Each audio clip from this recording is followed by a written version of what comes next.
Honda cars India लेकर आ गए हैं सिटी का हाइब्रिड वर्जन या फिर सिटी EHEV।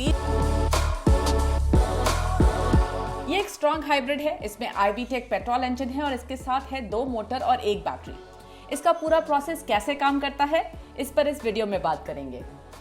लेकिन पहले ये बता देती हूँ कि ये जो सिटी EHEV है ये normal city 5th generation city से कैसे अलग दिखती है। सबसे पहले तो इसमें फ्रंट में जो इसका लोगो है वो अब उसके आसपास आपको ये ब्लू कलर नज़र आएगा। साथ ही यहाँ पर जो फॉग लैम्प एरिया है वहाँ पर नया डिज़ाइन है, ये क्लॉ शेप डिज़ाइन आपको दिखाई दे रहा है। अदरवाइज फ्रंट में कोई बड़े चेंजेस नहीं है, 5th जनरेशन सिटी जैसी ही दिखती है। इसके डायमेंशंस भी 5th जनरेशन सिटी जैसे ही हैं, यानी कि लेंथ, विड्थ, ग्राउंड क्लियरेंस सब कुछ 5th जनरेशन सिटी जैसा है। लेकिन रियर में कुछ एक चेंजेस हैं, वो दिखाती हूँ। यहाँ पर अब आपको ये स्पॉइलर मिलता है जो कि बूट लिड के ऊपर बैठता है और यहाँ पर EHEV का बैज नज़र आएगा। जो होंडा का लोगो है वहाँ पर भी आपको ये ब्लू कलर नज़र आएगा और नीचे जो बम्पर है वहाँ पर ये आपको कार्बन फाइबर फिनिश में नज़र आएगा। इसके साथ एक और चीज़ जो बदल गई है वो है बूट स्पेस। इसमें अब आपको 306 लीटर्स का बूट स्पेस मिलता है जो कि सिटी के मुकाबले काफ़ी कम है। और इसका रीज़न ये है कि जो इसका बैटरी पैक है वो जो रियर सीट है उसके नीचे बैठता है, तो बूट स्पेस का कुछ जगह जो है वो उस बैटरी पैक में चली जाती है। ये फिर भी यहाँ पर मुझे लगता है ठीक ठाक जगह है। एक मीडियम साइज़ का बैग आ जाएगा और उसके बाद छोटा बैग और उसके बाद भी आपके पास थोड़ी बहुत जगह बचेगी। और थोड़ी जगह यहाँ पर यहाँ फ्लोरबोर्ड के नीचे भी दी गई है जहाँ आप अपना छोटा मोटा सामान रख सकते हैं और स्पेयर टायर भी यहीं पर आता है। तो ये बात हुई बूट स्पेस की। लेकिन असली जो चेंज है वो तो इसकी ड्राइविंग में है, क्योंकि अब इसमें इलेक्ट्रिक मोटर है और इंजन भी है। तो चलिए अंदर चल के बैठती हूँ, इसको ड्राइव करती हूँ और आपको बताती हूँ इसका ड्राइव एक्सपीरियंस और इसकी टेक्नोलॉजी के बारे में।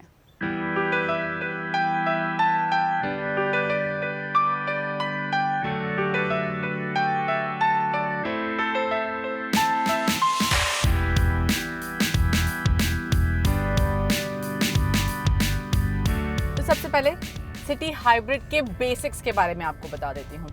तो पहले इसमें एक 1.5 लीटर एटकिंसन साइकिल इंजन है, पेट्रोल इंजन।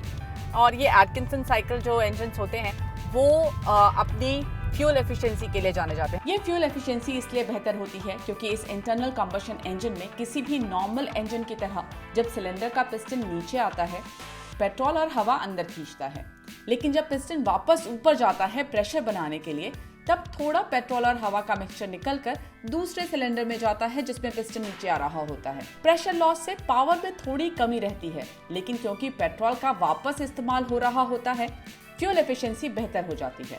इसी साइकिल को एटकिंसन साइकिल कहते हैं। इस तरह के इंजन हाइब्रिड्स में अक्सर इस्तेमाल किए जाते हैं क्योंकि पावर की कमी इलेक्ट्रिक मोटर पूरा कर देता है। इस इंजन की जो पावर आउटपुट है वो है 98 HP। फिर उसके बाद आपको 2 मोटर्स मिलते हैं, एक है इलेक्ट्रिक ड्राइव मोटर और दूसरा electric generator motor. Drive motor की पावर है 109 HP। लेकिन जो कंबाइंड पावर का आंकड़ा है, यानी कि ये जो इंजन और मोटर कंबाइंड आपको पावर देते हैं वो है 126 HP। टॉर्क जो आपको मिलता है वो काफ़ी अच्छा आंकड़ा है, 253 Nm का टॉर्क आपको मिलता है। अब ये हाइब्रिड सिस्टम काम कैसे करता है इसकी बात करते हैं। तो पहले तो जब आप गाड़ी स्टार्ट करते हैं और गाड़ी को मूव करना शुरू करते हैं तो ये गाड़ी प्योर EV मोड में होती है। फिर उसके बाद जब आप थोड़ी स्पीड पकड़ते हैं तब हाइब्रिड मोड एक्टिव होता है। अब ये हाइब्रिड मोड क्या है? हाइब्रिड मोड में ये जो इंजन है ये गाड़ी नहीं चला रहा होता, ये काम कर रहा होता है एज अ जनरेटर। जैसे हमारा जेनसेट काम करता है आपको इलेक्ट्रिसिटी देने का, वैसे ही ये इंजन काम कर रहा होता है बैटरी को चार्ज करने का। गाड़ी चला रहा होता है प्रोपल्शन मोटर। और जब आप 80 to 120 kph की स्पीड के बीच में होते हैं तभी गाड़ी जो है वो इंजन पर जाती है, तभी ये इंजन एक्शन में आता है। लेकिन तब भी अगर आपको पावर ज़्यादा चाहिए, आप ओवरटेक करना चाहते हैं, आप पेडल पुश करते हैं तो वापस गाड़ी हाइब्रिड मोड में चली जाती है। इनफैक्ट अगर आप 120 की स्पीड क्रॉस करते हैं उसके बाद भी गाड़ी हाइब्रिड मोड में चली जाती है और मोटर और इंजन वापस दोनों साथ में काम करते हैं। यहाँ पर जब आप ये 80 to 120 kph के बीच में होते हैं तो क्लच इंगेज होता है और दो अलग सिस्टम्स बने हुए हैं। एक तरफ जो इंजन है वो सिर्फ बैटरी को चार्ज करता है। जब क्लच इंगेज होता है तब जो व्हील्स हैं वो इंजन के थ्रू प्रोपेल होते हैं या फिर आगे बढ़ते हैं, और इसीलिए वो 80 to 120 का एक बैंड है जहां पर ये जो गियर है वो इंगेज हो जाता है। अब आप सोचेंगे कि क्या ये बहुत कॉम्प्लिकेटेड सिस्टम है? वेल, जब आप गाड़ी चला रहे होते हैं आपको बिल्कुल एहसास नहीं होता कि आप कब ईवी मोड में हैं, कब हाइब्रिड मोड में हैं और कब आप चले गए इंजन मोड में। You just don't get to know. इसमें जो नॉइज मैनेज की गई है वो भी इस तरह से मैनेज की गई है कि इवन इन इंजन मोड जो नॉइज है वो उसी लेवल पर रहे जबकि इलेक्ट्रिक मोड में रहती है। तो इलेक्ट्रिक मोड में भी जब गाड़ी शुरू होती है तब भी इसमें एक अकूस्टिक साउंड है जो कि आपको सुनाई देती है, और वो आपको इस तरह की फील मिलती है कि आप एक नॉर्मल गाड़ी चला रहे हैं। आपको बिल्कुल भी नहीं लगेगा कि आप ईवी मोड में हैं। सिर्फ एक चीज आपको बता सकती है आप कौन से मोड में हैं, और वो है आपका ड्राइवर डिस्प्ले। अब हमने होंडा से पूछा कि भाई कौन से लेवल पर चार्जिंग जो है वो होती है, किन सिचुएशंस में ये इंजन एक्टिवेट हो सकता है। तो उन्होंने हमें ये बताया कि ये इंजन कब एक्टिवेट होता है इसका कोई पर्टिकुलर आंकड़ा नहीं है। गाड़ी खुद डिसाइड करती है कि कितना डिस्चार्ज हो गया है और कब इंजन को एक्टिव होना है और कब जो है बैटरी वो उसकी चार्जिंग ख़त्म होनी है।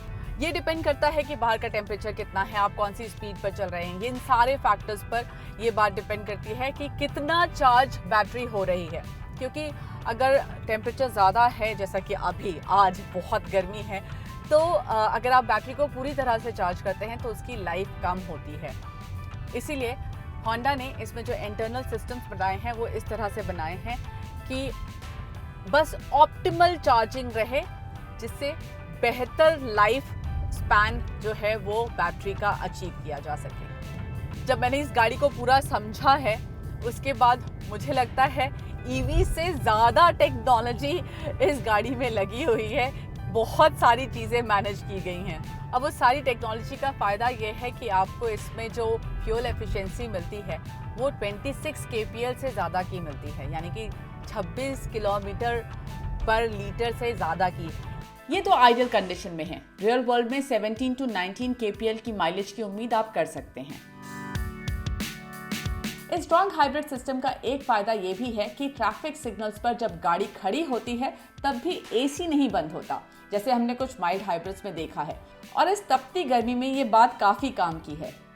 बैटरी चार्जिंग कैसे होनी है इस पर होंडा ने काफी काम किया है। जब आप पैडल से पैर हटाते हैं तो जो गाड़ी स्लो होती है उसमें से भी रीजनरेशन होता है, बैटरी चार्ज होती है। फिर जब आप ब्रेक लगाते हैं तब तो ऑब्वियसली बैटरी चार्ज होती है, वो तो हमने ज़्यादातर ईवीज़ में देखा ही है।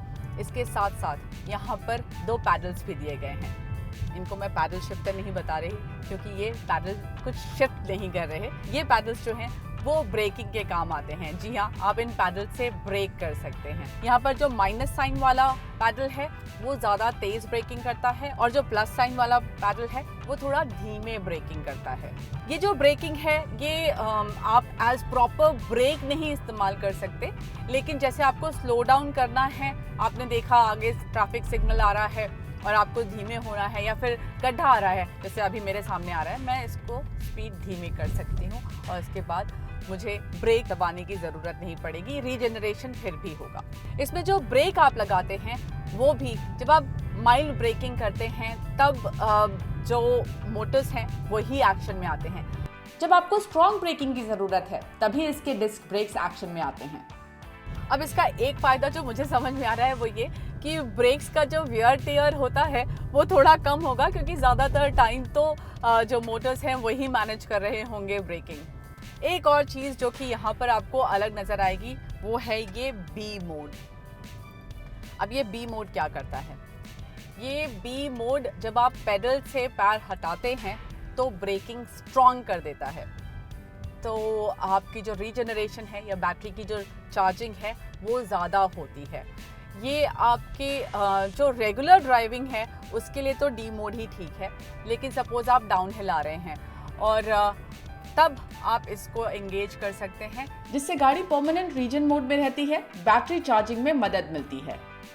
अब ये जो ब्रेकिंग का प्रोसेस है उसमें कई बार ऐसा होता है, ये जब इलेक्ट्रिक ब्रेक्स होते हैं वो आपको थोड़ा एक अलग फील देते हैं, लेकिन इस गाड़ी में वो आपको अलग फील नहीं देंगे, क्योंकि इसमें एक ब्रेकिंग सिमुलेटर है, जिससे ये जो हाइड्रोलिक ब्रेक्स होते हैं उनको उनके जैसा फील देता है बिल्कुल, तो ब्रेकिंग नेचुरल लगती है।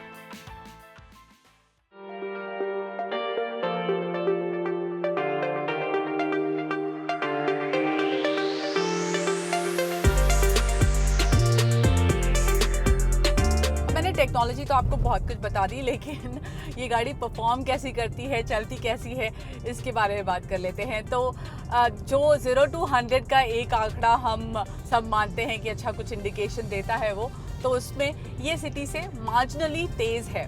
सिटी को 10.2 सेकेंड 10.3 सेकेंड्स लगते हैं 0 to 100 kph पहुंचने में, इसको मात्र 10 सेकेंड लगते हैं, जिससे ये अब तक की सबसे तेज़ सिटी बन जाती है।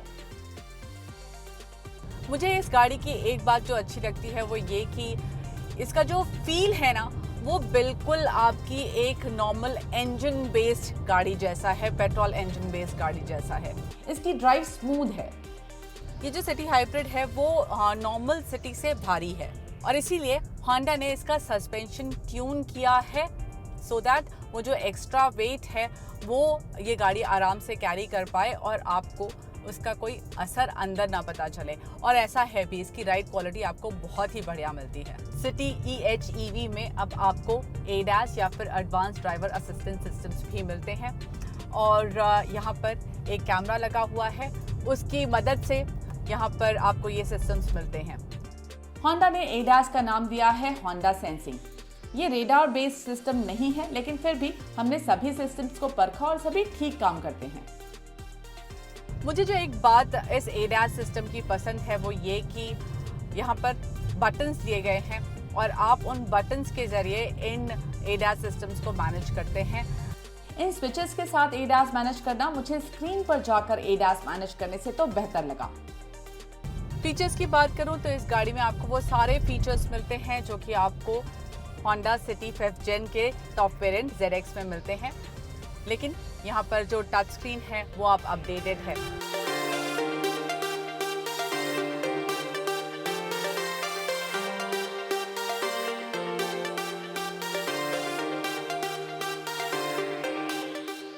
एक फीचर जो कि 5th जनरेशन सिटी में भी मिलता है और वो सिटी हाइब्रिड में भी आपको मिलता है वो है ब्लाइंड स्पॉट मॉनिटर। ये ब्लाइंड स्पॉट मॉनिटर सिर्फ लेफ्ट हैंड साइड के लिए है, राइट हैंड साइड के लिए नहीं है। इसमें जब आप लेफ्ट हैंड का इंडिकेटर देते हैं तो लेफ्ट साइड के साइड व्यू मिरर पर जो कैमरा है वो एक्टिव हो जाता है और उसका आउटपुट यहाँ टच स्क्रीन पर आता है। लेकिन अब यहाँ पर आउटपुट आता है तो मैप्स गायब हो जाते हैं, और कई बार ऐसा होता है कि आपको कंफर्म करना होता है कि फर्स्ट लेफ्ट लेना है या फिर सेकेंड लेफ्ट लेना है, और तब जब वो आउटपुट गायब होता है तो काफ़ी खलता है। I think it will be better अगर होंडा इस बात पर काम करे कि ड्राइवर डिस्प्ले पर ये आउटपुट आए। ड्राइवर डिस्प्ले में काफ़ी सारी इंफॉर्मेशन आती है। सिटी से एक और चीज़ जो अलग है वो ये कि इसमें आपको इलेक्ट्रॉनिक पार्किंग ब्रेक्स मिलते हैं विद ब्रेक होल्ड। चलिए अब क्विकली रियर सीट का जायजा भी ले लें। रियर सीट पर नॉर्मल सिटी के मुकाबले कोई डिफरेंस नहीं है, बस एक छोटा सा डिफरेंस है, और वो ये कि यहाँ पर आपको वेंट्स दिए गए हैं जिससे बैटरी को कूल रखने में मदद मिले। Otherwise everything remains the same. Honda City spacious और कंफर्टेबल गाड़ी है and it continues to be so in the hybrid version 2। ये आइवरी और ब्लैक कलर कॉम्बिनेशन गाड़ी के इंटीरियर्स को प्रीमियम लुक तो देते हैं, लेकिन इस आइवरी अपहोल्स्ट्री को साफ रखना थोड़ा मुश्किल हो सकता है। सिटी EHEV में टेक्नोलॉजी का इस्तेमाल काफी है। ये प्योर EVs और पेट्रोल इंजन गाड़ियों के बीच का बहुत ही प्रैक्टिकल ब्रिज है। एक तरफ पेट्रोल प्राइसेस आसमान छू रहे हैं और दूसरी तरफ EV इंफ्रास्ट्रक्चर अभी शुरुआती दौर में है, तो सिटी EHEV एक हैसल फ्री सॉल्यूशन देती है। ये तो साफ है कि सिटी हाइब्रिड नॉर्मल सिटी के मुकाबले प्रीमियम पर आएगी, लेकिन ये प्रीमियम अगर बहुत ज्यादा ना हो तो बेहतर होगा, क्योंकि एज अ कंज्यूमर आपको थोड़ी बेहतर फ्यूल एफिशिएंसी ही मिल रही है। पेट्रोल आपको अब भी डलवाना ही है, तो मुझे लगता है कि 19 लाख के आसपास इसकी कीमत हो तो ये अच्छी वैल्यू ऑफरिंग होगी।